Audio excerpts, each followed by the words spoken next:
welcome to another episode of Worst Collection Ever. This is the show where we tell you about the worst comic book collection in existence, and it just happens to belong to us. I'm Jen. And I'm Sean. Comic books. Yep. Bad comic books. Oh, yeah. Bad comic books. It's a great jam. I just wrote that. Someone give me money. I feel like we should find a way. You should sing I should cut an album of all this bullshit that I always sing at the top of the show. Maybe we should have somebody produce a small track for a backtrack, and I could just put you singing something over it, and instead of the music we currently use at the beginning of the show, could just be me singing new about theme song. We get a new logo, maybe. Sure. I have no We can idea. just be like, we have a bad comic book collection. It is shit. We'll tell you about it. Or whatever. That would be our new song. It's really poppy. Or something. Do you want it to be metal? No metal. Could we do some System of the Down type shit? Or Comics. That's my System of a Down. Actually, maybe that should just be our theme song. Comics! Yeah. Fart noise. Comics. That's about right. Why is this theme song only 2 seconds? It's the best theme song. Maybe we'll have to make that adjustment at some point. I've been talking about doing a new logo. And Yeah, stuff we too, need to so figure that out. We haven't figured that do out a refresh. We've been doing this show for a while. a long time. We're almost at We're almost at 200 episodes. 200. Yeah, we're definitely around. Definitely, I think we're around 150, if not more. We've been plugging along. I had to say, I think it was since fall of 2013. Probably. Unless if maybe a little after. Maybe the year after. I think 2014 actually. Yeah. Yeah. But yeah, it's been a while. Yeah, it has. So still doing this stuff. Yeah, and there's a lot of comics, so can't get away from it. But nope. We'll get to our comic, but I guess we're going to talk about some stuff we watched. Well, we just saw the new Krypton trailer. Krypton. Which is going to be a show on the Sci-Fi Network. Mm-hmm. Which I think we just looked it up. It is about Seg-El. Seg-El. Who is Jor-El's father. Superman's grandfather. Who I believe that the way that, and this is the way that I understand this, I think he was created for this purpose. That makes sense. Because you don't. I'm sure at one point Jor-El's father has been mentioned, but I don't know if he ever had a name. I have no clue. He's never actually maybe appeared in the comics. Yeah, I don't know. But I'm certain somebody can probably correct us on that. But sure. According to Wikipedia, there is no link to Seg-El. Mm-hmm. He is just is Superman's grandfather. That's it. Yeah. So.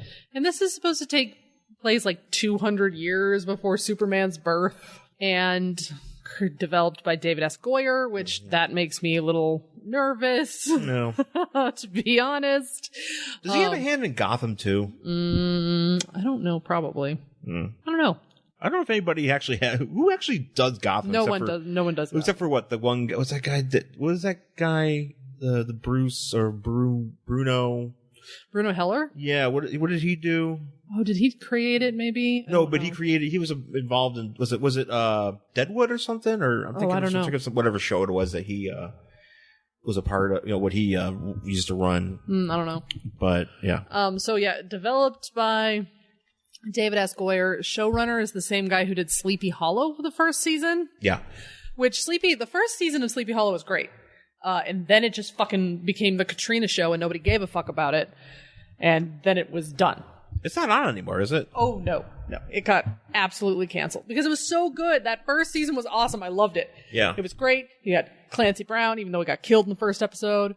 And it was just awesome.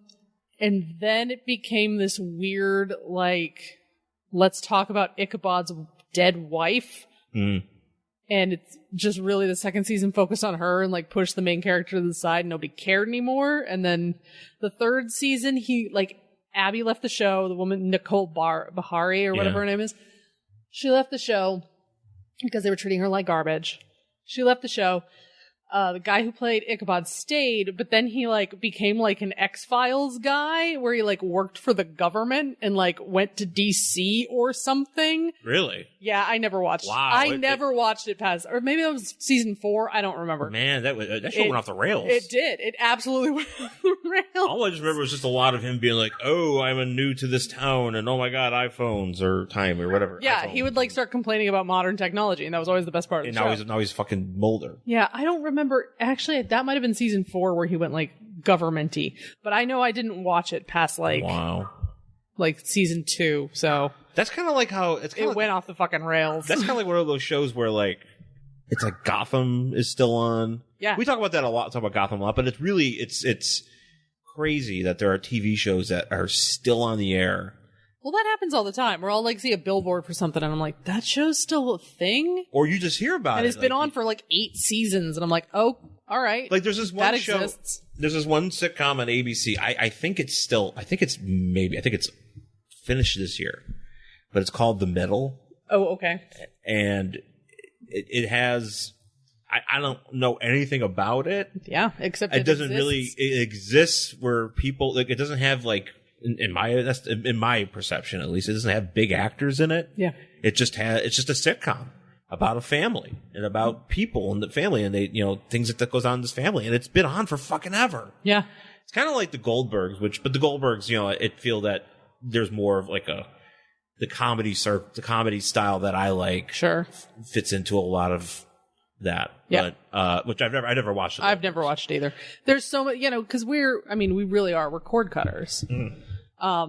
Just because cable TV's too fucking expensive. Well, it's not even cable. I mean, we can watch those things on network TV because we have an antenna, but we never do. Yeah, it's just we never do because we're just like, when we first moved out here, we couldn't afford cable. No. So we did just we needed internet and that was it. And we just never went back to having still cable. Can't afford cable as far as I'm concerned. Yeah, well, I don't want to pay for it. I don't. Yeah, I'm like, well, fine, we'll just watch Netflix and, we'll just check out stuff on the antenna. Like when the Super Bowl comes on, we'll watch it on the antenna. Literally the only thing we watch we have an antenna. And our antenna now is our award shows. And the Super Bowl. And by award shows, I mean we watch the Golden Globes, the Oscars. Yeah. And the Super Bowl. That's it. That's all we watch. Yeah. I can't think of anything else in the past. Sometimes we would watch Gotham. Well, no, actually, right. We would watch Gotham. Yeah. We haven't really caught up on follow through with Gotham lately. Yeah. And then for a while we were watching Arrow and The Flash when they came on. But it was one of those things too where once you miss a few episodes the thing what's the thing? Once you can miss a few episodes and you're normally not aware that you can watch it. Like for instance, like Crazy Ex-Girlfriend, like you can actually watch that when it's on. Yeah, and I never do. I always watch it the next day on the website. It's right, but the thing is all about the CW is that it used to be where you can get them on Hulu.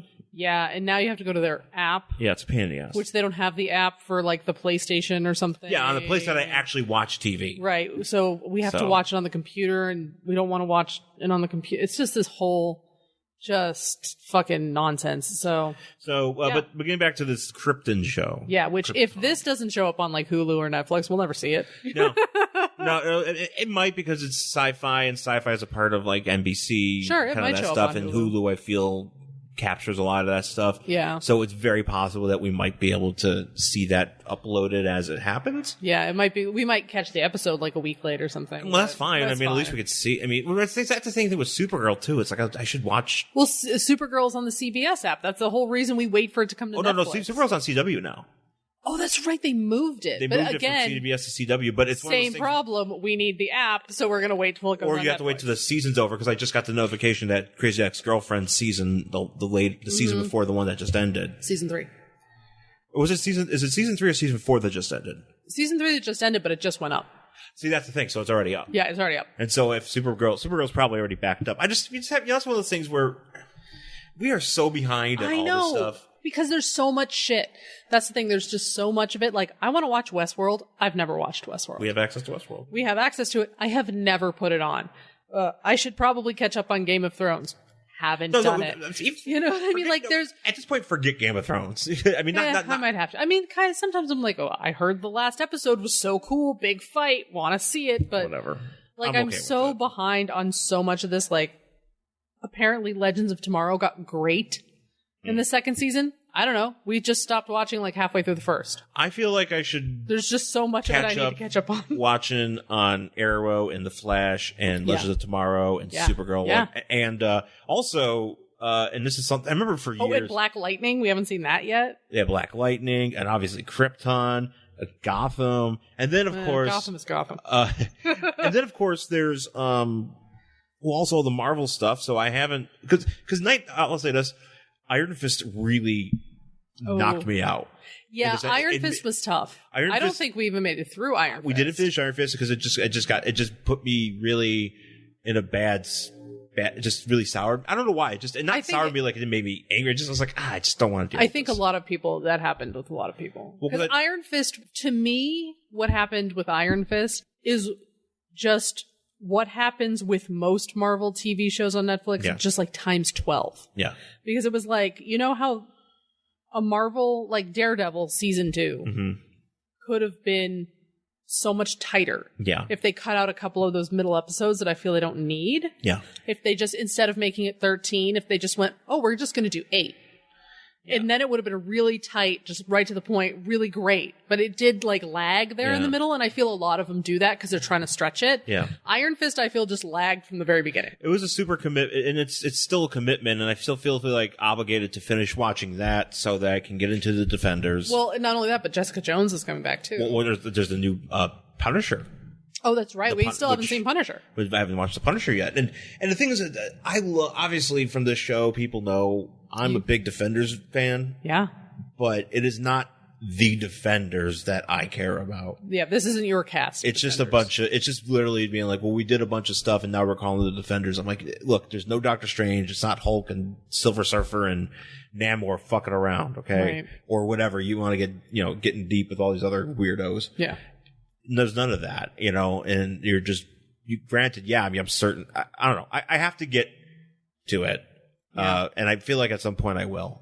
Because here's the thing, so playing that Lego game, I've kind of been more like, okay, maybe I should check more stuff out. Sure. I kind of, it's piquing my interest, because I need something like that where I'm immersed in it to be more into it. Like, so obviously I'll still always stick with wrestling, but for a while I was focused on watching a lot of wrestling and playing the wrestling games, and I've kind of moved aside from the arcade thing that I got. So now I'm playing this Lego game, and it's a very immersive game because, you're only there's so many facets to it. We've talked about this, and I want to complete it, and it's a lot of fun. Like, I look forward to doing it. And then it kind of piques my interest in all this comic book stuff more so. Yeah. Not that we don't say we do this show and we read the comics, we have fun. Of course. But if I was really hardcore about it, I would have everything. I'd be reading stuff. Oh, we would have already been done with Punisher and done, reading and watching. We wouldn't everything. miss this shit. We wouldn't miss this shit. The problem is there's other things that, for me, I went on such a binge of, because I just finished my novel. Yeah. So I just finished it. I wrote a romance novel for the very first time. I've never written a romance novel before. So I went through just powering through romance novels. Yeah. Because they're easy to read. They're super quick and they're formulaic and you know what's going on. So I was like, okay, what am I learning? I have to learn from these books, blah, blah, blah. So I powered through romance novels. I watched romantic comedies on Netflix, on Hulu, on Amazon Prime, whatever I could find, because I was just trying to be like, I want to get myself into this space where I'm hitting the right beats because that's what's expected of the romance novel. So I've been doing that for a very long time. The thing about you that's different from myself is that you're more apt to just watch a lot of dramas or just random shows that are on Amazon and Netflix or Hulu, or just places that you can access it that maybe pique your interest, or just something you're more willing to just be like, okay, I'll give it a shot, and then you usually you power through it. So I'm like, because you're always watching stuff that I'm like, I have no idea what this is. Well, that happens a lot, especially. So my routine is such that I get up in the morning, right, and I have my shows that I watch in the morning when I put on my makeup. So right now, Friday, RuPaul's Drag Race, because that's on. Oh my God, RuPaul's Drag Race, and there's a new season coming out in March. I'm so excited, it's gonna be great. But when, and then I'll catch the X-Files, when they put up a new episode. Have you been watching it? I have. Okay. Yeah. So I'll catch the X-Files on certain days. So there were certain days when it's like, oh, X-Files is on Wednesday because they showed on Thursday. I catch it on Hulu.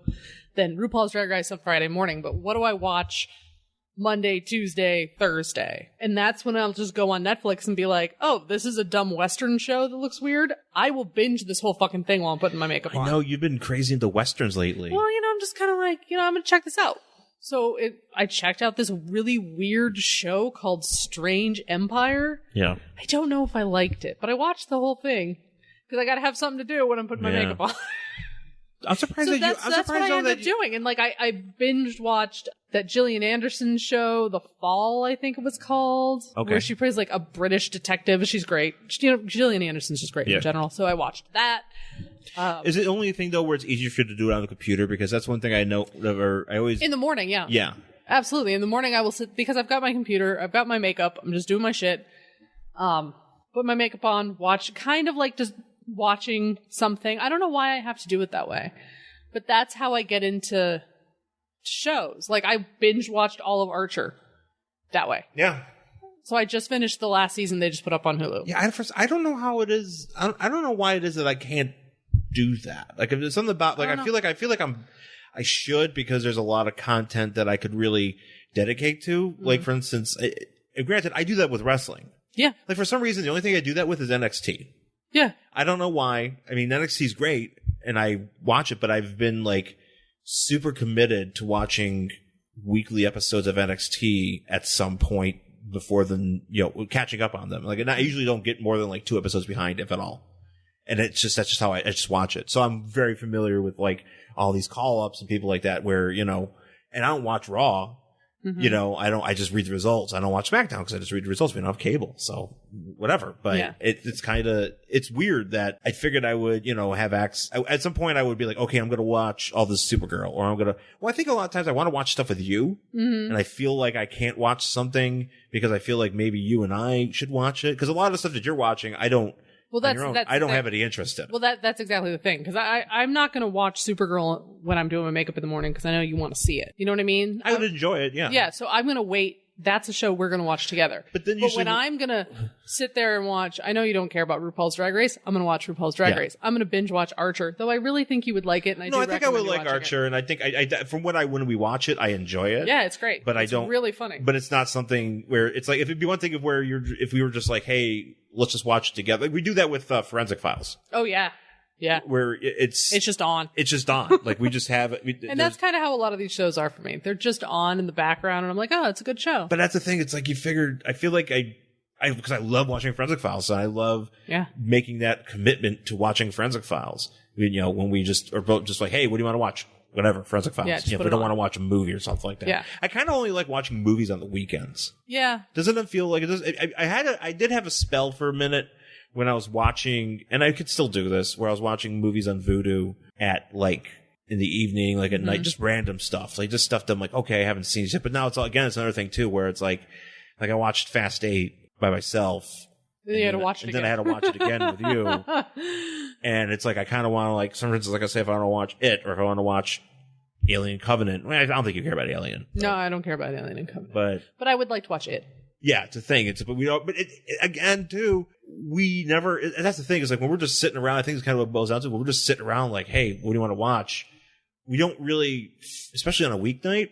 We don't want to commit. That's the thing. I don't want to commit. I want to be able to be like. That's kind of the same reason that I don't like to watch movies when I'm doing my makeup in the morning. Yeah, no. Actually, I find that I could see that being a challenge. Yeah, I don't want to watch a movie. I just want to get a TV show because by the time that TV show's done, I'm done too. Yeah. And then I'm out. So I've got my one episode or whatever. Yeah, and you got something to look forward to the next time. It's in and out. I'm done. And it's super easy. Yeah. So, yeah, but I don't tend to like watch a movie. It's because then I have to stop in the middle, come back the next day. I don't like that shit. So, yeah, no, I get it. TV shows are easier. That's why I end up watching such random shit because I'm just like, oh, it's a TV show. Yeah. That being said, I guess we could talk a minute. I'm going to talk a minute about, I guess we'll just finish up with this Krypton thing because, so we watched this trailer and it's really funny because we're watching it and there's this part where. Just some dude in a hoodie. Just some dude in a hoodie. It looks just some schmuck. We're like, who the fuck is that guy? He's like, your grandson's going to be great. And I'm like, who the fuck are you? Right. And who's that? And he also hands him a cape. He hands him a cape. With the S on it. We're like, wait, that doesn't make any sense because the S is should have, whatever. Okay, fine. It's Superman and we're back around be like, hey, where's my cape? And, when it turns out that this person. It's Adam Strange. Who apparently is now time traveling. I assume that was something he does. I just thought he just transports between planets because. Well, apparently he also, maybe he's really old. I don't know. He also time travels. But I guess the big bad in this TV show is going to be Brainiac. Uh-huh. And there was actually a picture on. Well, there's video. Yeah, there's a video. There's a trailer too, but there's a picture just of Brainiac on the DC News Instagram feed, and he looks fucking cool. He looks great. And that's exciting. I'm glad they're finally doing something with Brainiac. He's definitely been a character. Well, with the exception of maybe like the last Lego game they did for DC, he was a big part of it. And I know that obviously he's had his due in comics and everything like that. But sure, animated movies. He's been in animated movies and stuff like that. But in terms of like the movie, like the live action stuff. Yeah, he's never shown up. It's always Zod. It's always or Luthor. Yeah, it's always gonna be Zod or Luthor. I feel I feel like I do feel that they were going to he was always a option for a lot of time, but they just decide not to go with it. Yeah, I definitely feel like it's one of those things. Now they're finally doing it. Yeah, and he's gonna be in the show. And in terms of how it looks, he looks great. The character looks great. The design looks great. I don't know. I'm certain it's going to be. Yeah, we'll find out how it goes, but it's cool that they're using him. I mean, because I kind of feel like Batman movies have kind of dodged this, but they do that a lot with the Joker, where it's like, here's the Joker again, here's more Joker. But at least every once in a while you'll get a Penguin or a Two-Face or a Scarecrow. You know what I mean? Well, I think that was the thing that not people, but at least for me, with Batman Begins, it really kind of made it stand out, is that they were like, hey, Scarecrow. Yeah. He's the big bad. And then we get to the Joker, and then we get the Bane. It's kind of, a different path. Yeah. And instead of just being like, Batman and Joker, here you go, bam. Yeah. And also. Because I feel like the video games kind of fell into that. Yeah, well, of course. Which I love the Arkham video games. I love Arkham City and Arkham Asylum and all that Arkham City stuff. Focuses a lot on Penguin. Yeah, but I feel like, you've got to fight the Joker. Yeah, you've always got to fight the Joker. Hey, here's the Joker. And apparently, I haven't played Arkham Knight. Yeah. Is that the latest? But apparently, he's in it too, even though he's dead. Yeah. But it's like a psychological thing or whatever. And I'm like, cool. And I get it. But let's talk about somebody else. That's why I like the Riddler in those games. Yeah, because he's kind of always there, and you got to do the trophies and the riddles. Just like when you go to pick up a Catwoman toy, he's like, "You idiot, that's not for you." Yeah, that one's not yours. And it's kind of like that in the Lego games, where if you go, not everybody does it, but for a lot of guys, ones that talk, that have speak, that speak, they go up to something that they can't do. Yeah, and they'll be like, "I can't do that," or just. They'll just be angry, or they'll just be like, "Oh, maybe somebody else could do this," you know. And you clearly know who it is, but it's silly. But yeah. So I'm glad they're bringing Brainiac. We'll see how it goes. I think it's hard for me because they're the entire planet of Krypton is in danger. But yeah. So but this is Superman's grandfather. So we know that no matter what he does, it doesn't fucking matter because Krypton will eventually explode. It's gonna work out. It's kind of like Gotham. It's it's eventually gonna work out. I think. I mean, I don't know how. You mean work out in quotes? It's not gonna work out. Everybody in Krypton's gonna die. So no matter how hard he fights for this planet, he really does. He's only got one more generation. That's it. That's all he's got. Right. Yeah, but I mean, eventually things. Yeah, you know how the story ends. It's probably gonna eventually. That's why for me it's hard for me to be like, oh no, how's he going to best Brainiac? It's it doesn't really matter if he bests Brainiac because this planet is doomed anyway. Yeah. Because they're going to fuck the planet for resources. Unless we decide to just it's an Elseworld, it's an alternate timeline and da-da-da. But then Adam Strange's appearance doesn't make any sense and et cetera, et cetera. Well, maybe he's an alternate Adam Strange. Apparently also Doomsday will be on this. And that doesn't make any sense either. Well, I mean, Doomsday is a creation of Krypton. Basically, they just try to. The way that a Kryptonian creation? Yeah. He basically. So here I'm gonna read because it's always fascinating. Yeah, read that because I always thought I've heard he was created to kill Superman specifically. He was born in prehistoric times on Krypton, long before the humanoid Kryptonian race gained dominance. It was a violent, hellish world of only the strongest creatures could survive in a cruel experiment involving evolution intended to create the perfect living being. An alien scientist released a humanoid infant onto the planet of the surface, and he was killed by the environment. But then they just kept repeating that by generating a new being. Okay. Off of that beings and using the remains to create a stronger version. and the agony of these deaths are recorded in his genes, driving the creature to hate all life.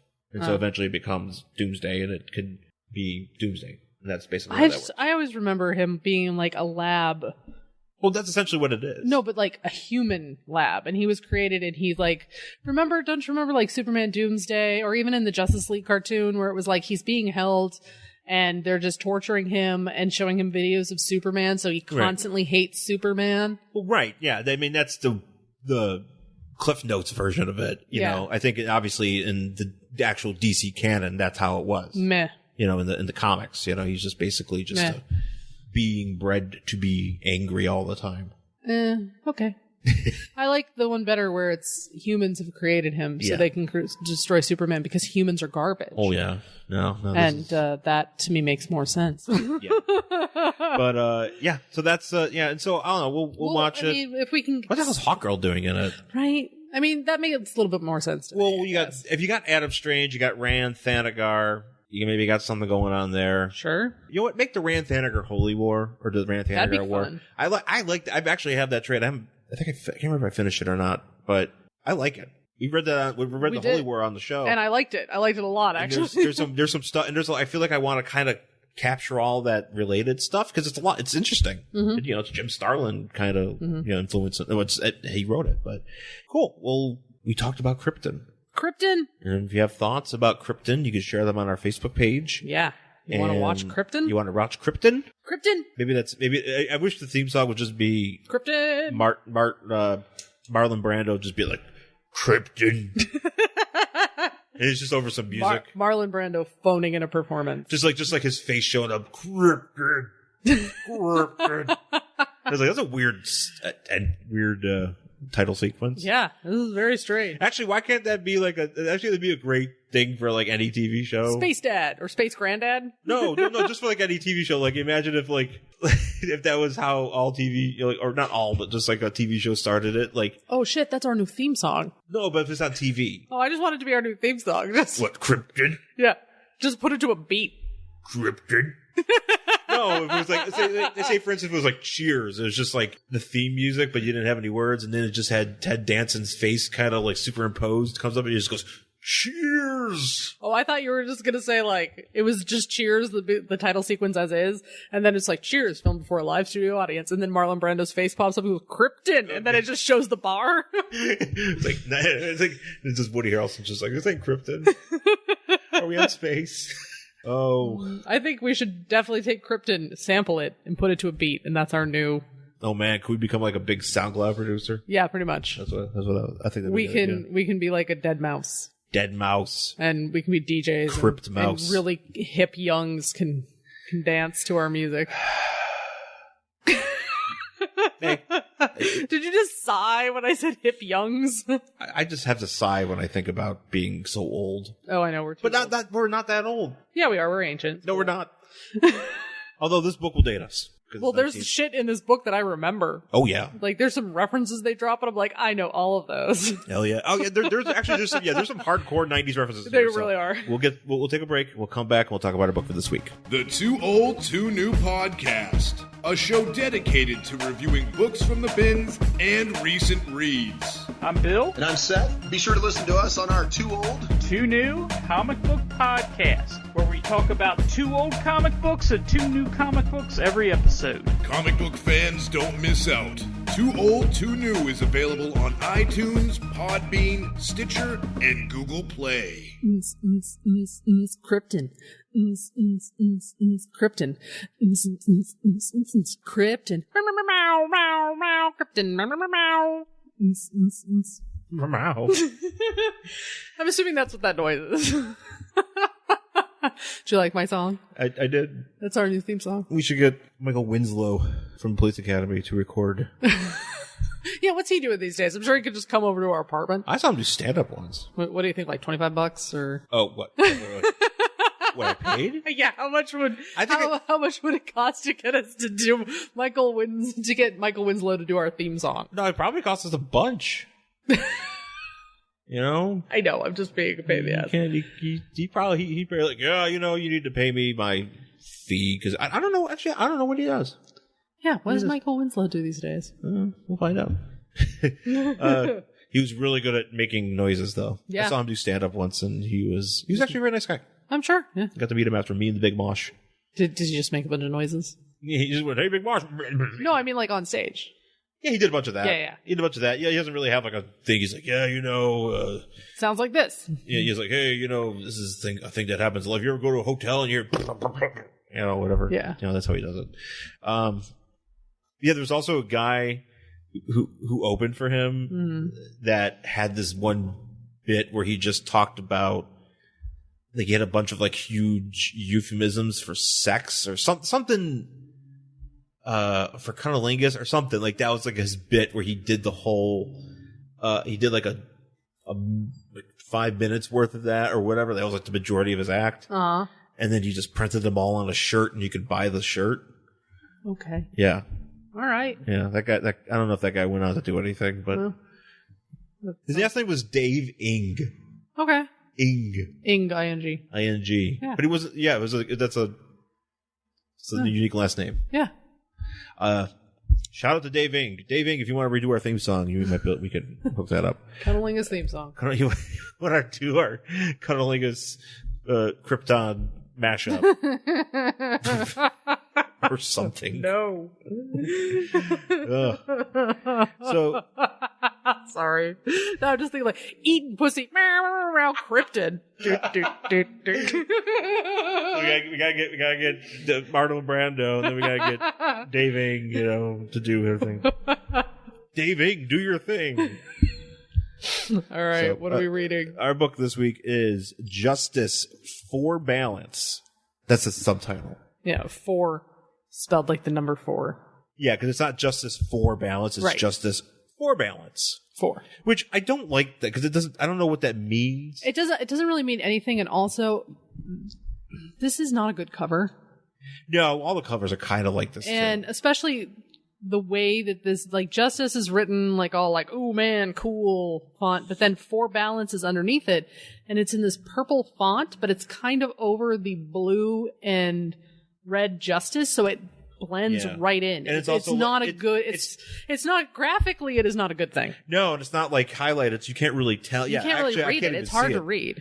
And then for whatever reason, they decided to make the background for a lot of these. I can't remember if the other ones are like. I think the other ones are like this, like a newspaper. Yeah, but the other one's like a newspaper where it has kind of like tells you like about this background about the story. Can't read it all though. I mean, you can actually read it, but you can, but there's a big chunk of it missing because right in the center is Justice. Yeah, on his knees holding the body of a girl, which, by the way, does not happen. Is he holding? I mean, I think he's symbolically holding the body. Yeah, it's symbolically, but he doesn't actually hold. There's a girl who is dead, and he has to figure out why she is dead. Yeah. He is holding her body, even though she dies before he gets involved. So, because the title is like the Daily Bugle, and it's young. It says like youth gang accused of murder. I think that's what it says. The superhero brings in Yancy Street Gang, and you see a bunch of the street urchins that are the Yancy Street Gang, and then you got Ben Grimm in the corner here, looking all crusty. Yeah. He's there's a story, and there's a reason behind that. I can explain that, but and so this actually, I'm sorry. So this is Justice for Balance number 1 from September 1994. So, and this is a New Warriors adjacent comic.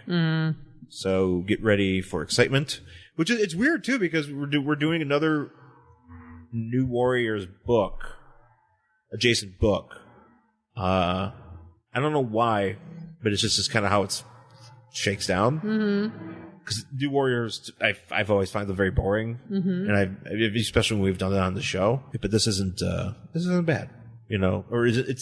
It's bad, but it works for us. And and so this one actually is also written by Fabian Nicieza. Yeah, this is not his first time on the show. No, welcome back.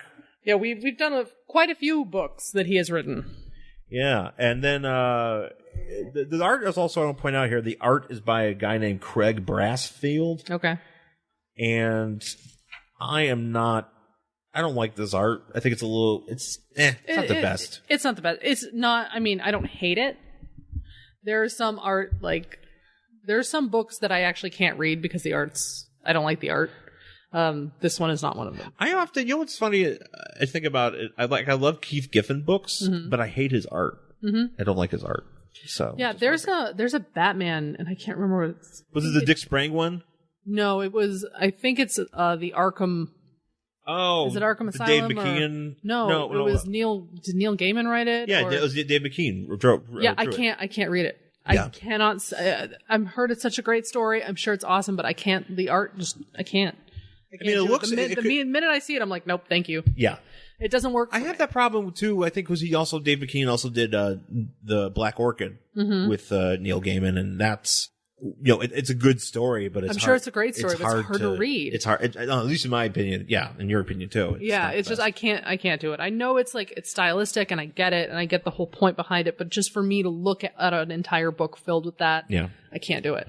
So I have trouble with the microphone today. Are you okay? It's not in my mouth. Okay. You want to put mic in your mouth? Just like shove it in your face like it's a hamburger. I want a hamburger. Sorry. So for balance, justice. Part 1: Rock crushes scissors. The new warrior's straight arrow takes deadly aim and at our troubled times. Oh boy! In a 4-part limited series. Yeah. So just to justice, he has a scale. He has a scale. Like a scale of justice. He has like a visor like Cyclops kind of. Yeah, which is kind of weird. Well, he just changed his outfit recently, so he went from being Marvel Boy. He went to prison, and then he came out and he's like, "I'm Justice now." And so they gave him like this weird like red wraparound visor, and he's got like the exposed hair, but he's got like the cowl that goes up the side. Face cowl. It's a side cowl, but apparently it only goes up to his hairline because he's got this lovely coif. Oh yeah, this is like a Kurt Russell coif. It is from actually the 80s. You know what? That is a not quite, but it is close to Kurt Russell. Yes. Yeah, it's a lovely coif.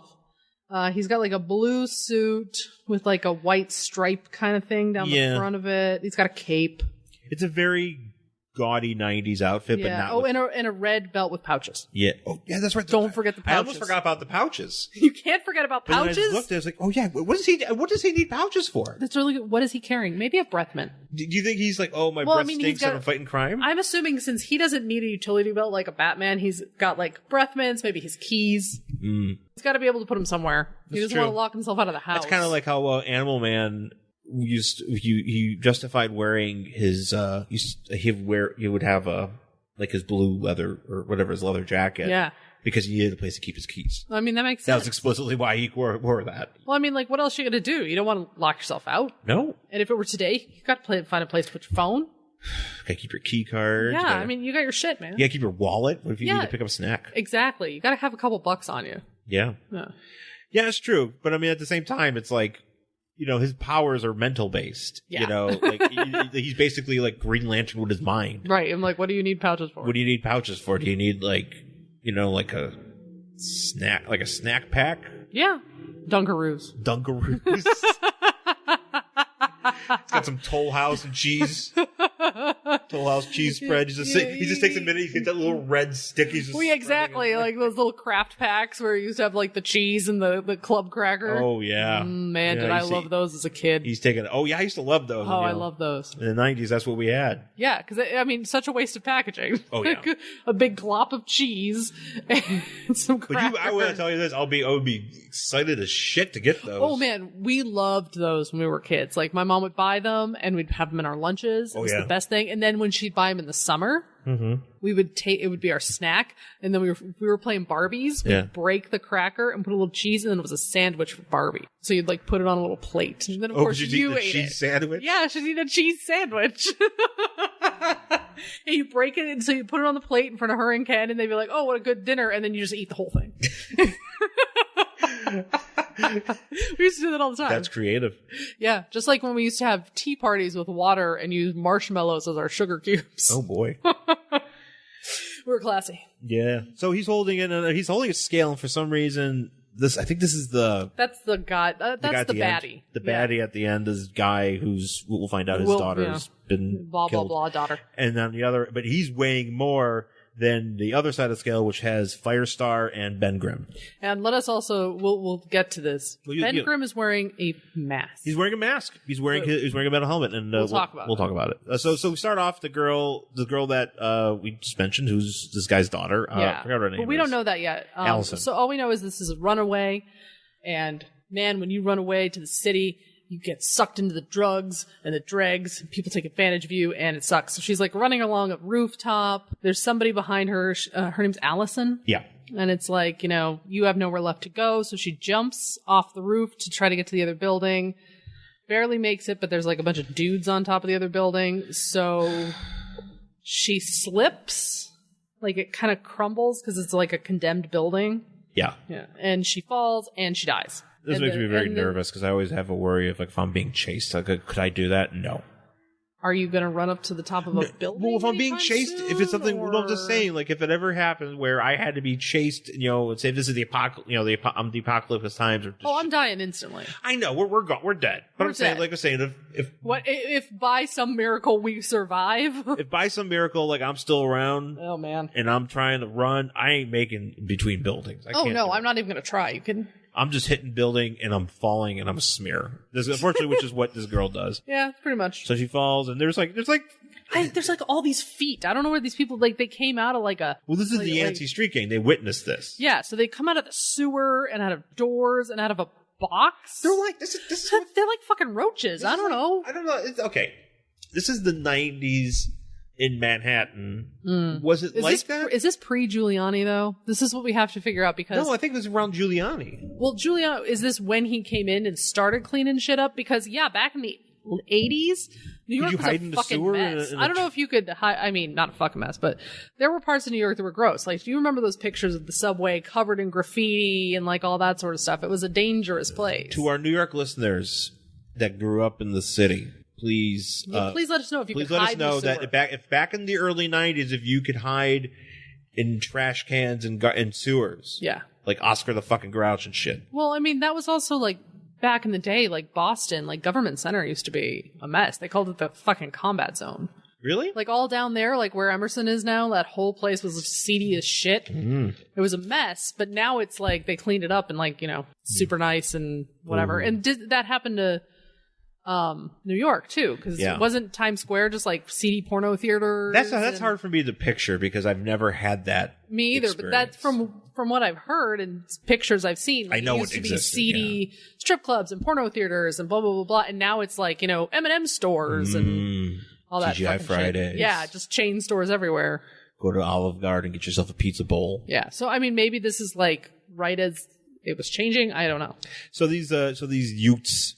They're Utes. They're like old stickball Utes, which is that's what bothers me about it's like the Newsboy Legion. Yes. Where it's like, okay. Where they all talk like they're fucking 1940s street urchins who have no parents. Right.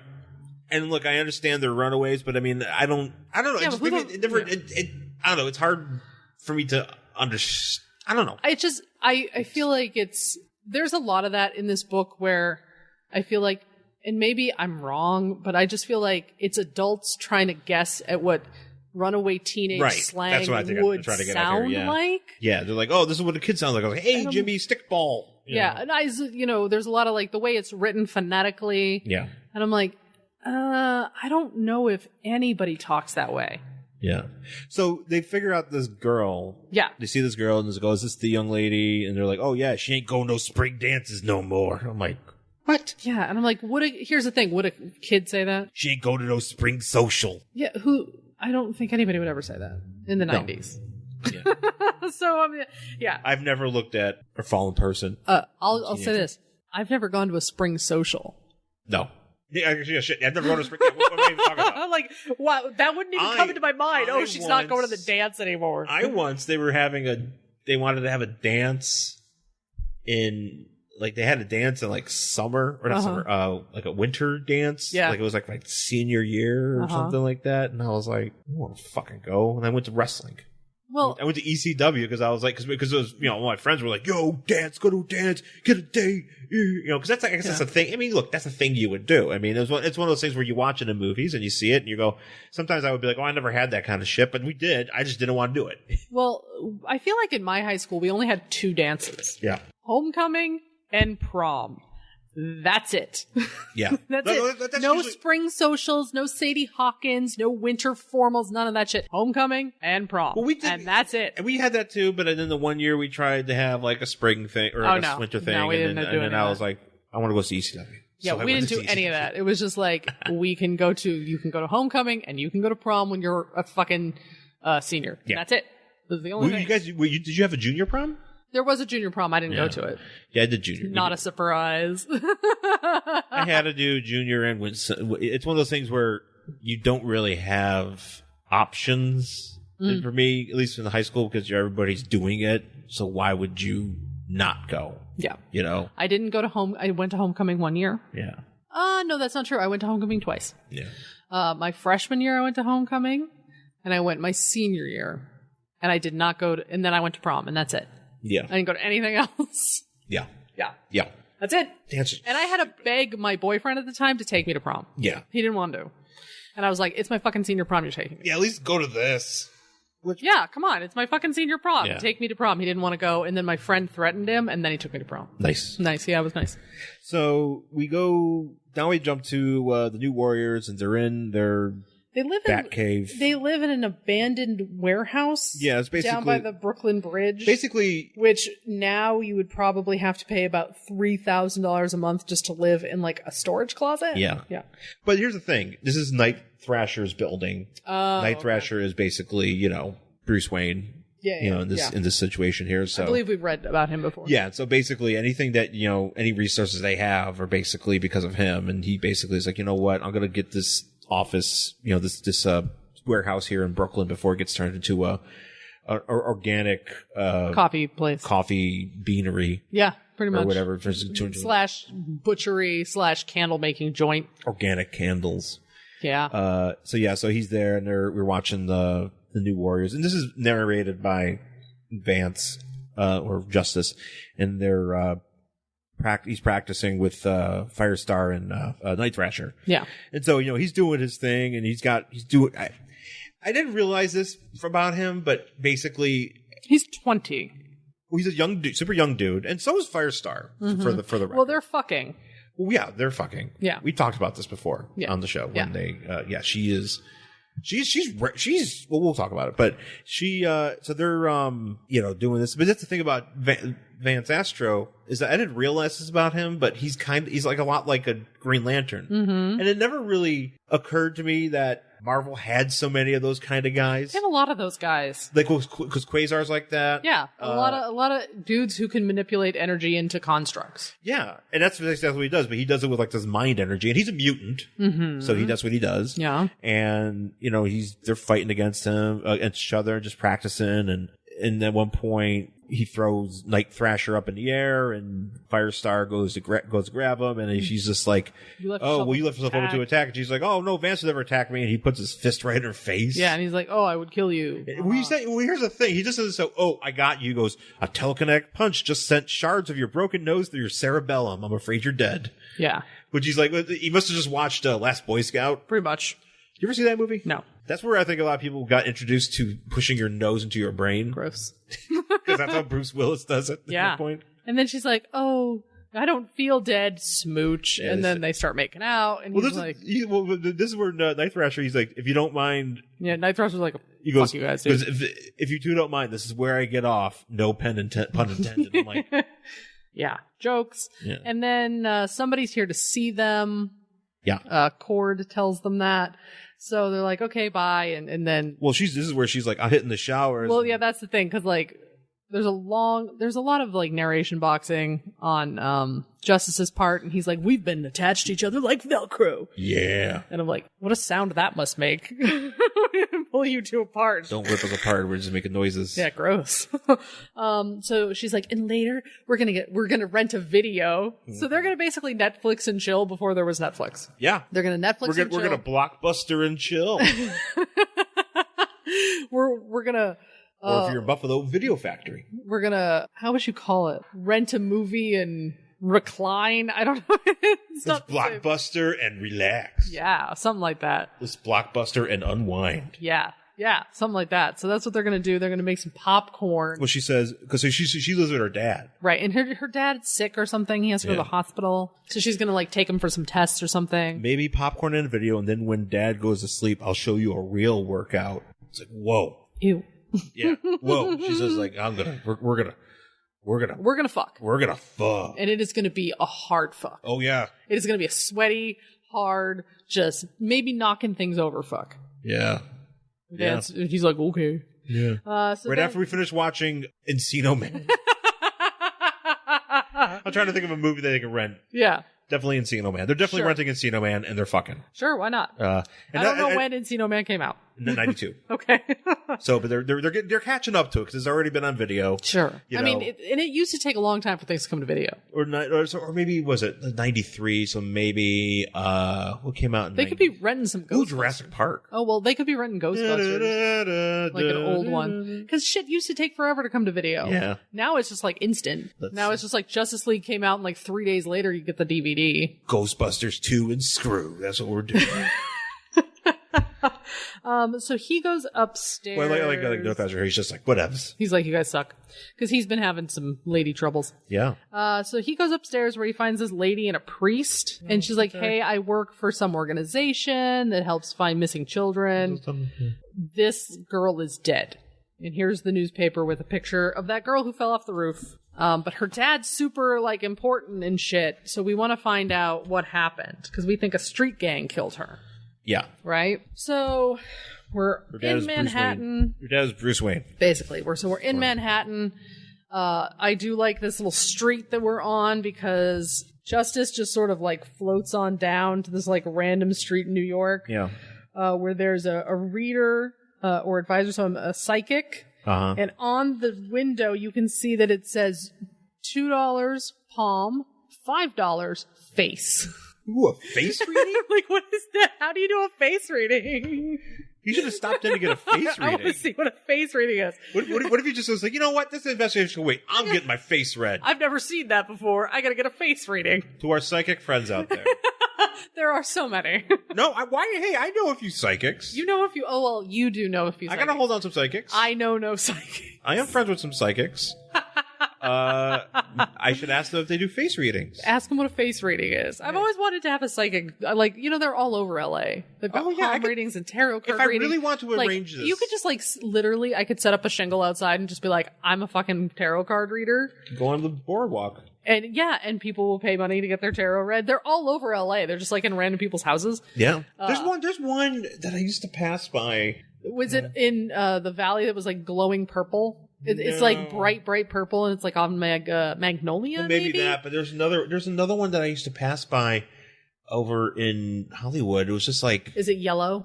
No, because they always use a neon sign. It was by the Improv, but it was like a house, and I'm like, man, how do you make this kind of money to live over here?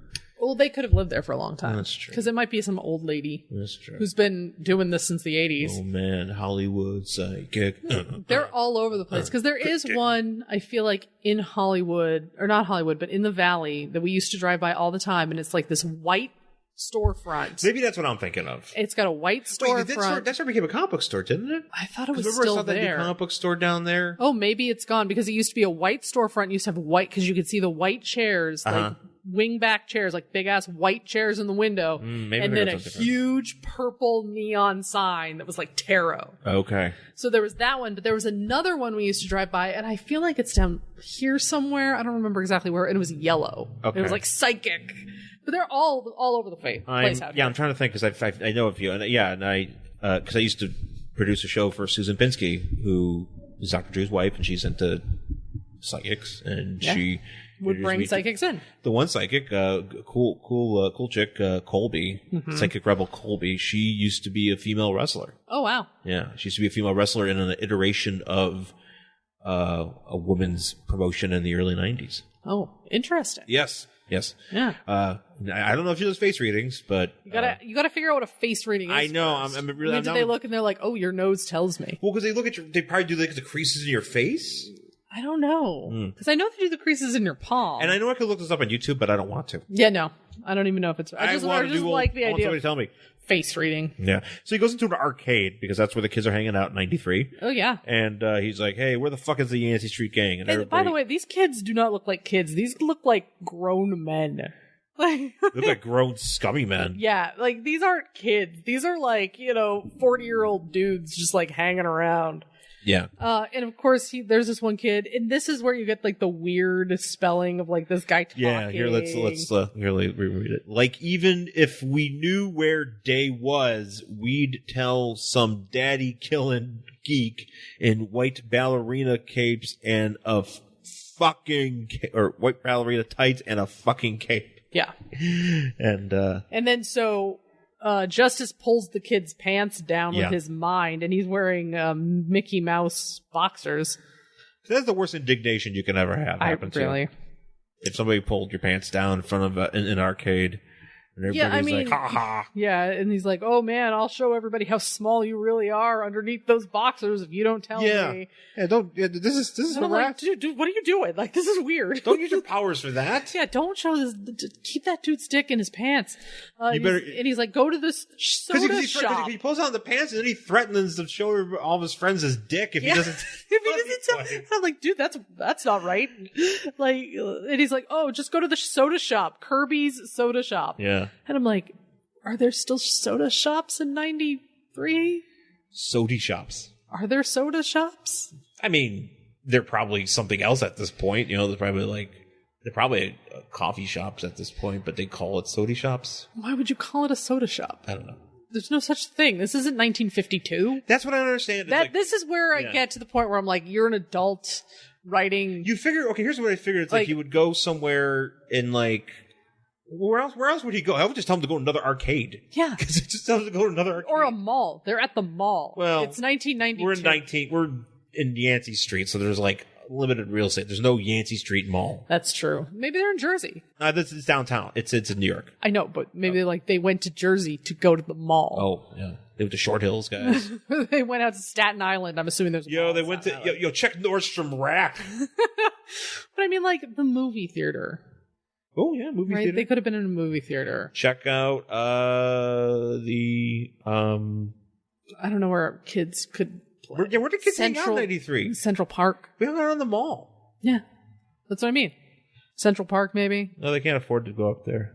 They're street toughs. They can only hang out on the street. You can't walk to Central Park? No. Yes, you can. I know you could, but these kids ain't doing that. Why not?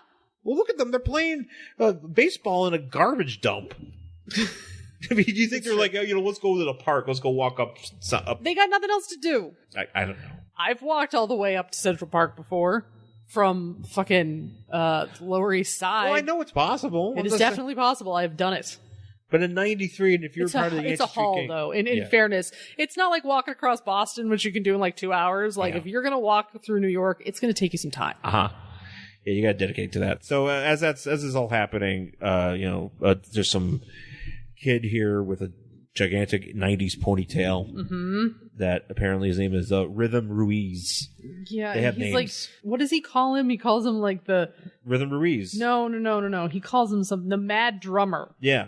So basically, he has it where he can go out and start drumming on a thing, and that is the signal that stuff is afoot. Yeah. With the Yancy Street Gang, and so we got the kids playing literal stickball.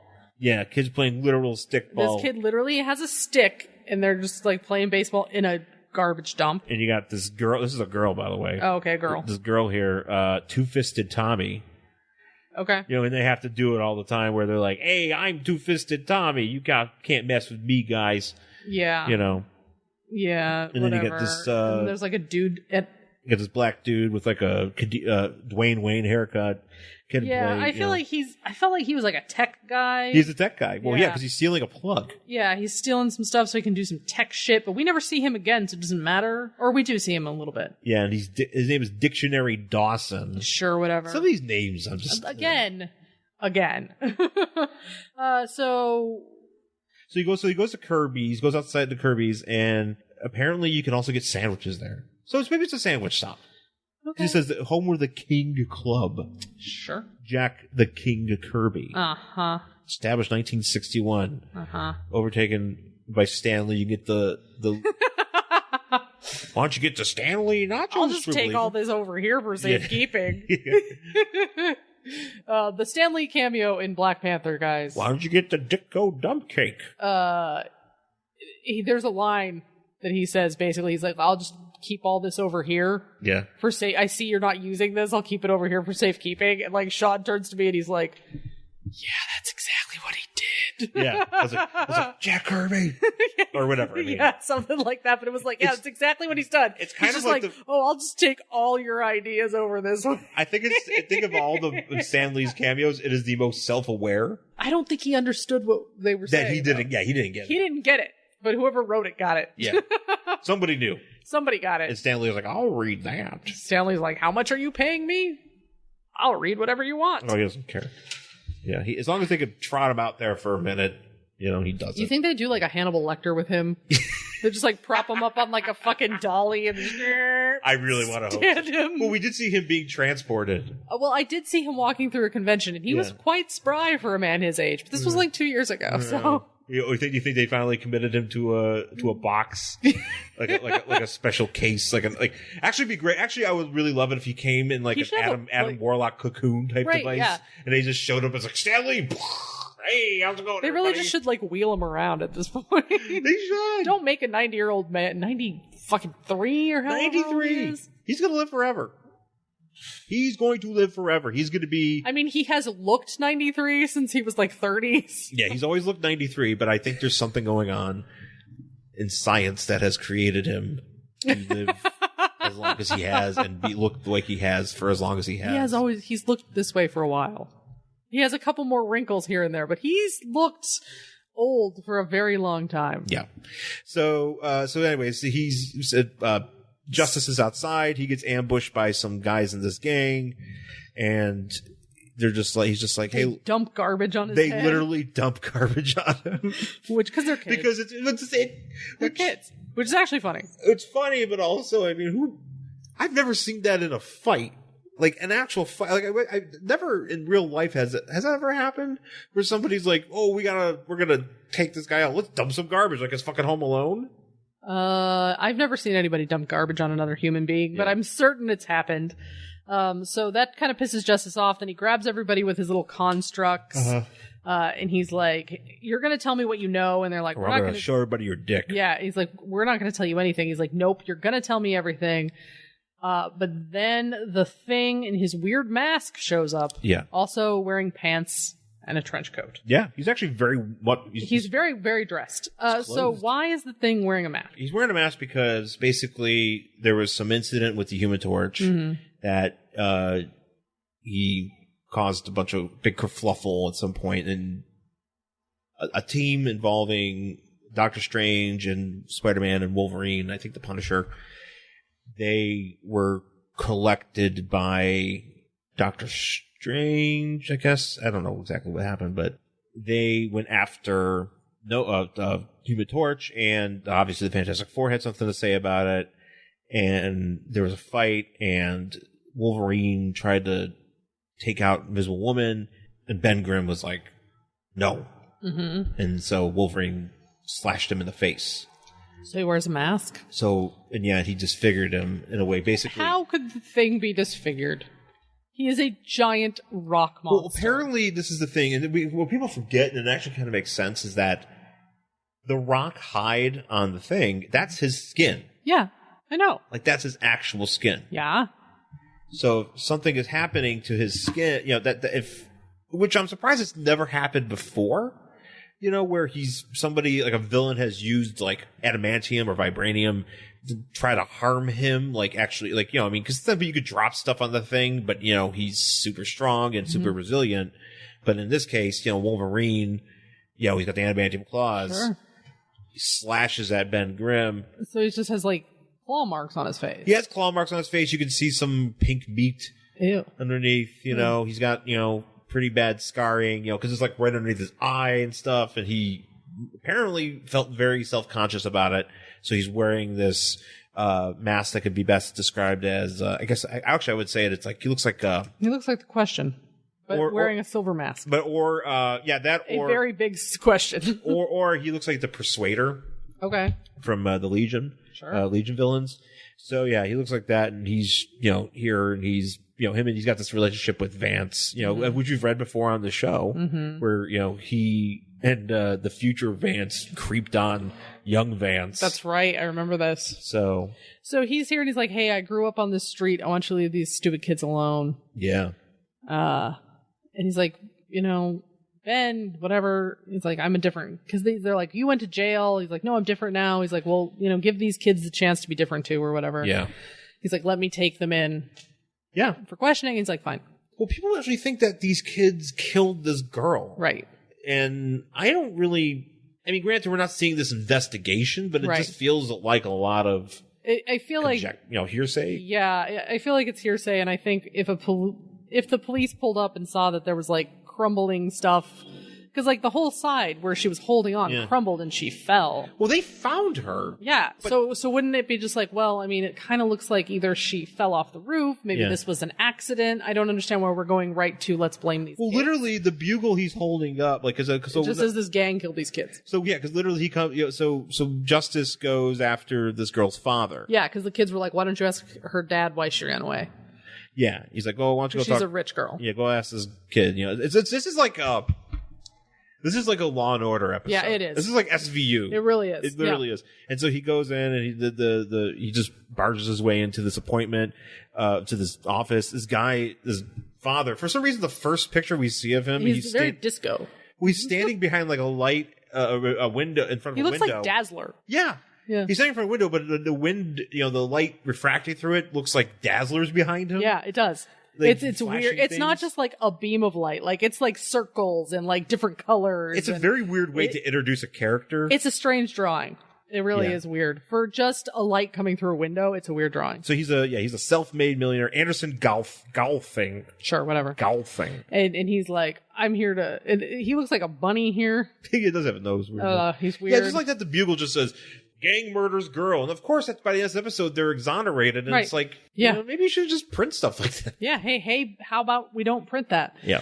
He's like, oh, should I call security? They're like, it's not going to help. So Justice talks to this guy where he's got all these plants in his office for some reason. Yeah, all of a sudden he has like a arboretum in his office. He really does. He's like, man, I Is this poison ivy? Yes.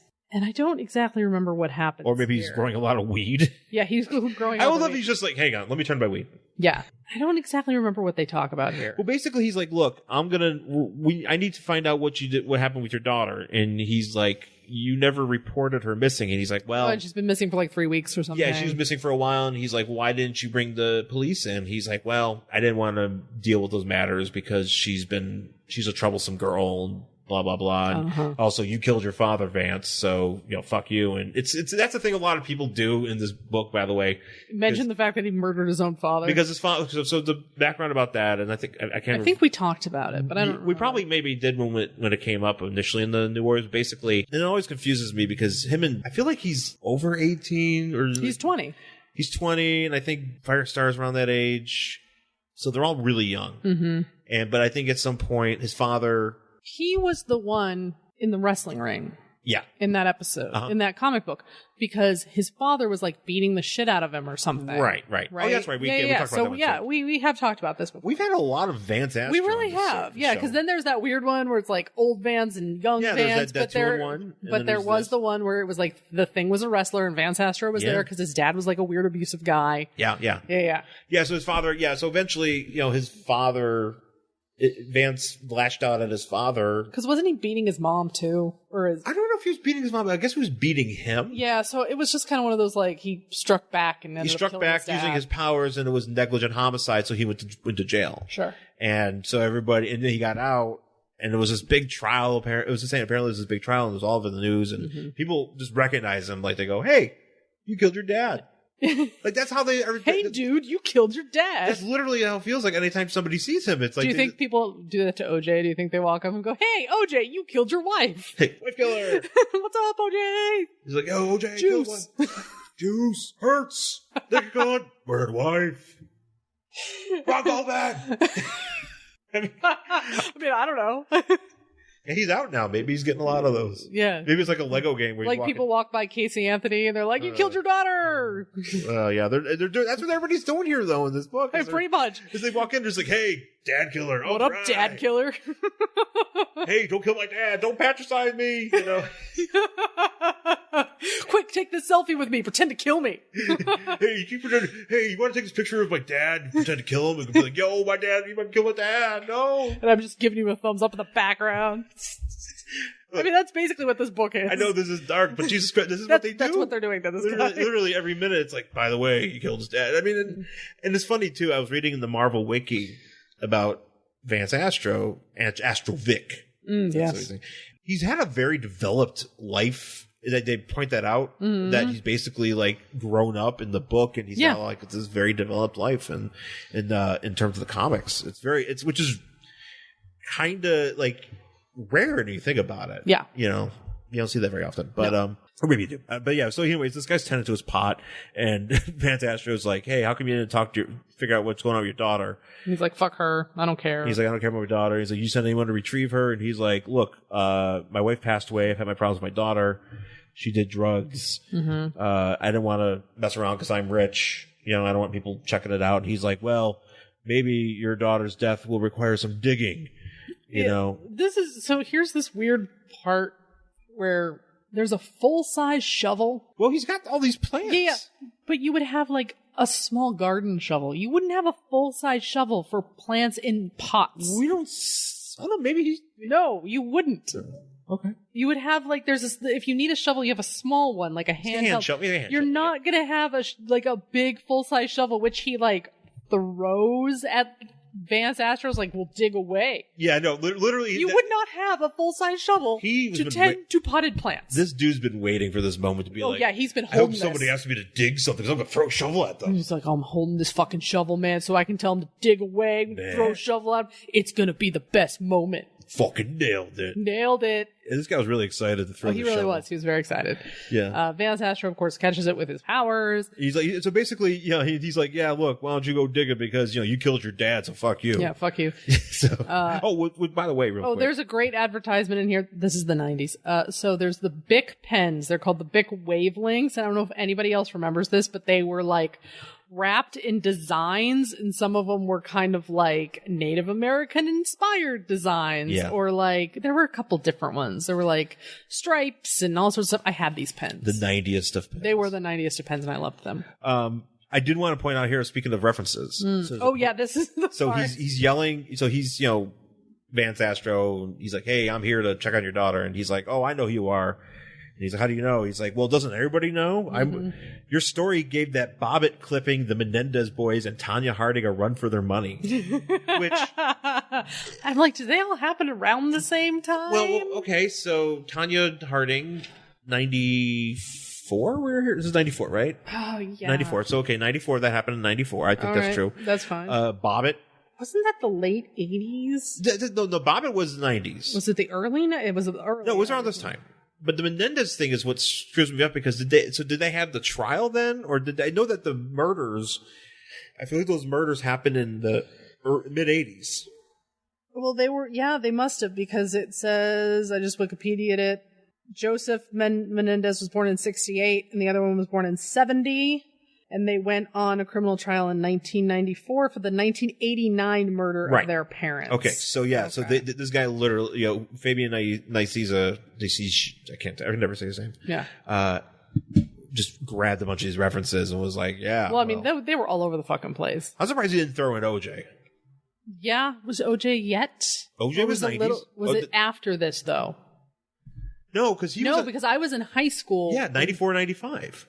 Hold on, let me look. Was it 90? It was 94. That's the Bronco chase. I'm pretty positive about that, but I'm surprised you also didn't be like, "Oh, by the way, baseball strike." But so he has a I also remember, while you're looking it up, I also reminded of the time that he was tried in June of 1994. That's when he murdered his wife. Was June of 1994. Right. So allegedly murdered his wife. Allegedly, so the jury didn't start until November of 1994. So we're already 1995. So it might have been a little early. because the trial didn't start until 1995. Oh, okay. So this might be a little early for OJ. Poor Justice. Yeah. Didn't get a chance to make an OJ reference. Hey, by the way, Juice is Loose also, I remember that fucking chase. That was so wild. yeah.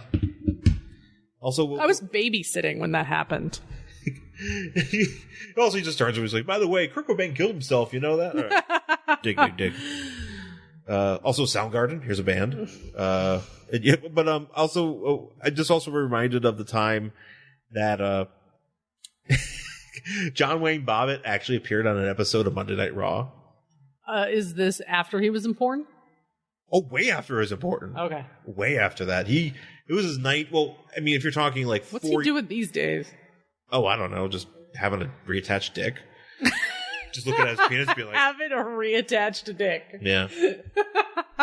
So he was on Raw in like 98 because they brought him on because Val Venus, they had that segment. I think you maybe seen this with Val Venus was messing around with this Japanese wrestling group, and there was this girl that he was fucking because Val Venus is the wrestling porn star. Right. So he fucked everybody. Sure. Whatever. And the Japanese group was like, we're going to chop off his dick with a sword. Okay. Oh, I think I have seen this. They go chop your pee-pee, you know. It was horribly racist. Horribly racist and just completely insane. Yeah. And so they did that, but what happened was, the storyline was, it didn't really happen because the next week on Raw, John Wayne Bobbitt was there, and he was like, and Val Venus, he's in the ring with Val Venus, and Val Venus is like, yeah, you know how I got out of it is at the last minute, John Wayne Bobbitt shut off the lights and got me and saved me, and now my penis is good. And John Wayne Bobbitt, I remember him talking on Raw, and he was very awkward. He was like, and they used this graphic of him, of like a picture of him, like it's like John Wayne Bobbitt's coming on here, and it's just like the worst picture you can ever pick of, just kind of like him, like in mid, like, you know. Okay. I just remember it was very awkward, and I feel like that's a thing that a lot of people don't remember, is that John Wayne Bobbitt was on Raw 4 years after he was relevant. Interesting. So he's because apparently anytime somebody's about to get their dick chopped off, John Wayne Bobbitt is there to save you. What if you deserve to get your dick chopped off? Nope, justice. Okay, I'm just checking. He is the justice of penises. Well, just like the saint of penises. Yeah, just like Saint Penis, John Wayne Bobbitt. There you go. So yeah, basically, justice is like. Yeah, justice like jams the shovel in the table. Yeah, really jammed that shovel. Yeah, he really did, and he was like, "I'm gonna figure this out." Can you imagine doing that to any table? No, I can't jump a shovel to this table. No, of course not. And this is an IKEA table. Yeah. So he's like, "Yeah, I'm gonna figure this out." So this guy's a quick note here. He goes, "Hey, contact R&D. Find out what the status is of Project 90210." Okay. And I'm like, what? Are you activating robots Ian Ziering? Yes, he is activating the 30-year-olds who must play teenagers on a TV show. Get me the cyborg Luke Perry to take on. Actually, if the next episode, if this series somehow involved a cyborg Luke Perry. Actually, that'd be great. I would be very into it. I would love a cyborg Luke Perry. That'd be fun. Yeah. So then we're outside of the police station. The Thing is there. The kids have basically told them what they know. They've been exonerated. Yeah. So now what I certainly hope is that J. Jonah Jameson is making sure that there's a retraction printed that they say, the Yancy Street Gang does not kill girls. Yeah. Let's not fucking Fox News this shit. Let's actually retract shit that's not true. It's really, yeah. So, and then Justice shows up to be like, "Hey, Thing, whatever, you really helped those kids." There's a lot of jabbing here. I don't understand this drawing. Well, he's looking into. So I think. Oh, is this his face, his mask? Oh, is this a reflection? Yeah, because he's got a metal mask. Why is he standing like this? Because he's flying away. I thought he was still leaning. He's flying down. No, he's flying off of the railing. And he's kind of like I thought with arms wide open. Because he's like leaning against a building over here. Yeah, and he's over here, and then he's... So I thought he was still leaning, and then I'm like, why is this like little tiny Justice like right in front of his face? And it didn't make sense. Okay. Yeah, and so basically, there's a comic book store that they're standing in front of. Yeah. Happy Joe's. Comics. I wonder if that's a real one. Sure. And basically, he's like, look, these kids deserve a chance. So Vance Astro was like, well, look, there's going to be a lot of issues with this because this guy doesn't really seem to care about his daughter. We need to try to figure this out. Mm-hmm. And I need to regain something I've lost, it's just something I need to do for myself. Maybe you can help me. Is I need to find that trust in others again. Yeah. Because Vance has had a rough go. Yeah. So, and Ben's a good friend of his. So Ben's like, look, you'll be all right, and then he's walking away and the Yancy Street Gang put stickers on him like, hey, thanks. Yeah. Instead of kick me signs, it says, hey, thanks. Thank me. Look at this picture of Stan Lee. He actually looks kind of young here. No, he does. I mean, he looks the same. He just has darker hair. That's true. So then he goes to the woman who came in earlier with the priest. Yeah. He goes to her office where she takes care of kids, and he's like, I'm in. Yeah. I'm in to do this. So what can you tell me about this? And she hands him a picture of the woman who works at the dad's office. Yeah. Who she tried, but now mind you, she tried to stop him, Vance, when he came in earlier. Yeah. And she's like, hey, we need to focus on this chick here. Yeah. Because there's more than meets the eye. And as we did see her, we didn't point this out earlier. She has red eyes. She's got like red eyes, like a replicant or something. Yeah, she's like glowing. She's like, oh, okay, I'm evil. Yeah. So apparently she's a cyborg. She's a cyborg Brenda Walsh or whatever it is. Yeah. Because, Project 90210. Do you think once we create lifelike enough robots that we're just going to like reboot all of the shows? I think so. I think it's the best use for them. And here it is with the original in quotes cast. Even if they're still alive. Yeah. Even if Ian Ziering's still alive, we're making old young Steven Ziering, or Ian Ziering. We're making young Ian Ziering so he can continue to be whoever the fuck he played on that show. Steve Sanders for the rest of eternity. Yes.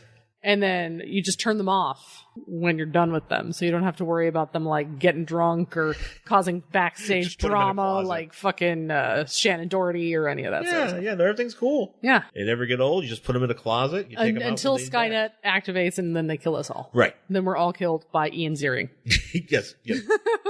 But thankfully, Vance Astro will be there to save us. Or no, he won't. No. Because this is not the Marvel Universe. This is real life. Unfortunately, yes. This is real fucking life. This is real life. Yeah. So, but that's it for this issue. And so in the next issue, check this out. The wedding of Justice and Firestar. Nuff said. Wait, they're getting married? I don't know. She did promise him a hard workout. Maybe they're gonna stuff wedding invitations. This is so hard. Just keep stuffing those. We need those response cards. Chicken or beef. I thought after we finished watching Last Action Hero, we could we were gonna have sex, but now I'm just stuffing these envelopes. Yeah. Yeah. So eventually they do. Well, here's the thing. Eventually they are engaged. They get engaged. Yeah, but I was gonna say I didn't realize it didn't seem that they were engaged or whatever at the very beginning of this. No, well, I don't know. Eventually I guess what the story is. It just sounded like some good old fun. Yeah. No, I was expecting just simple fun. Yeah, just like, you're dating and maybe your boyfriend and girlfriend, but you aren't serious yet. No, you're going to finish watching Rambo 3. Yeah. And then you guys are going to go grab a burger at the soda shop. Sody shop, yeah. Grab the King sandwich. Get the King Club or whatever it's called, and keep having some fun. But you guys are not even near serious yet. Yeah. Yeah. So the idea that there's a wedding, that's dumb. Yeah. I wonder what's going on there. No. But eventually they do. But you have all the rest of these, don't you? No, I only have the last one and this one. Oh, okay. So I have to find the rest. But eventually they do get together as a couple. But then she proposes to him. It's one of those deals. Okay. She proposes to him. They get married, they're about to get married, and then she realizes she's too young to get married. Yeah. And then he leaves. 20. Yeah. Yeah. He leaves, and then, then Firestar gets cancer, but she gets better. Oh, good. Yeah, because you have that Marvel Divas. Oh, I do. Yeah. That's the one where she's like, I definitely have breast cancer. Yeah, definitely have cancer. She definitely, but you get, how she gets better? She touches somebody's nose. Like in she passes it on? Yeah, she passes it on like in the room. Yeah. No, she, Firestar gets rid of her breast cancer because her friends in that book, so Black Cat, Hellcat, and Captain Marvel, or Spectrum, or whatever, Monica. Well, Hellcat in particular makes a deal with Damien Hellstrom, her ex-husband, he's yes. She makes a deal that in order to cure Firestar, she will spend a night in hell. Hellcat will. Just one? Yeah. Just one night? Just one night. All right. It can't be too bad, is it? I mean, I'm just. If you just hide in the corner and just kind of. It's just one night. Get some fans on you. Like, is it a legitimate and actual night, or is it like we can stretch this night for eternity? Like, it's like a sleepover. If it's like a legitimate sleepover, like it's only going to be 8 hours. Yeah, you can probably make it. I mean, like Persephone got dragged to the underworld, and she had to stay there half the year. Marvel presents Hell's Sleepover. And it's just Hellstrom wearing like a cute little frilly outfit, like hitting somebody with a pillow. Oh man, hitting a pillow full of fire. I would read that. I would love that, actually. Fire pillow fight. Oh, let's make each other up to look like Satan. I mean, Lois Lane went to that planet. She sure did. She was all right. She went to the planet full of Satans. She sure did. Stupid. She went to the Satan planet. Yeah. She was all right. Yeah, she did fine. Yeah, if Lois Lane could do it. Yeah, exactly. Maybe we should find all those and read those, because I want to know how. Well, it's probably not as fun as we're making it out to be. The Divas one? Yeah, but maybe I remember we read the Marvel's Diva. We were like, we're not going to. We didn't do it for the book. It's a show. We know because we read it. And went, oh no. Yeah, that's true. No. Well, remember when I was sick? Well, yeah. That always kind of freaks me out. You didn't talk to anybody about going to hell, did you? I did not. Okay. I did not approach anybody and make any deals. No. I just sort of kept my head down and we kept doing what we were doing. Yeah, hopefully not years from now. It's like, hey, Jen, Sean's got to live with this part of the deal. He's got to go have a sleepover in hell. Why are you doing it now? Yeah, I know. I was like, you should have done it earlier. Like, let's get it over with. Yeah. I come back. I got shit to do. Right? We have things. I have podcasts to produce. Hell doesn't care about podcasts. Oh, I think Hell definitely cares about podcasts. Do you think I could take my stuff down to Hell and interview Satan? I mean, maybe. Podcast? Yeah, hopefully these won't melt, but you can try. Oh, they would melt. It'd just be like, we get like an air-conditioned room? Yeah. Soundproof. We maybe block out the screams of the damned just for a couple minutes so we can This is not interview. Hell Voices of the Damned soundproof room. Right. We need to find a soundproof room. I mean, Futurama Robot Devil seems to be doing quite well. Yeah. People visit him all the time. This is so hacky.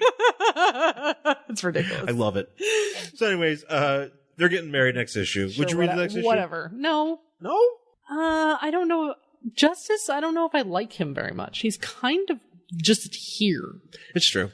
I mean, and they even say something like that in the book, where he's not a very active character. He just sort of goes along with everything. Yeah. And they actually say it. And I'm going to look for it because he's just like, I'm just doing this thing. I feel like I'm getting pulled from thing to thing. Where is it? Is this? Oh, yeah. This is where after he finds out where the kids are, he's like, so I go. So much that's happened to me in my life. I just go along with someone else's flow. I'm like, is that really something you want your character to do? Yeah. Like, he should be active, right? I mean, he does make the choice to follow through with this thing, but... Yeah, but, I mean, I guess. Meh. You'd think, I don't know, yeah. Meh. Guy has a hard time he's had a hard go. He has a rough life. I feel bad for him. Yeah. Yeah, but that's, I'd read this. I'm going to find the rest of these. Mm-hmm. Hopefully they're not as ugly as this cover is. Yeah, it's pretty gross. It's kind of, it really is. It's pretty bad. How would you, that's the thing. I don't know why you would pick this purple font to Right. go in front of blue and red. It's like, you can't even read it. Like this, it's just such a support choice. It's a very, very bad graphic design choice. Yeah. So, well, that's it for this week's show. Thanks for listening, folks. You can find us on Twitter and Instagram. I'm at Angry Hero Sean. And I'm at Jen Stansfield on Twitter and Instagram.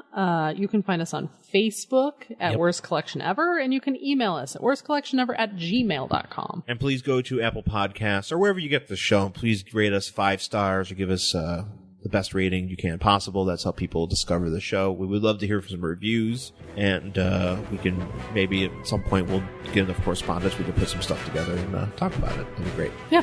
So thanks again for listening, folks, and we'll talk to you again soon. Bye.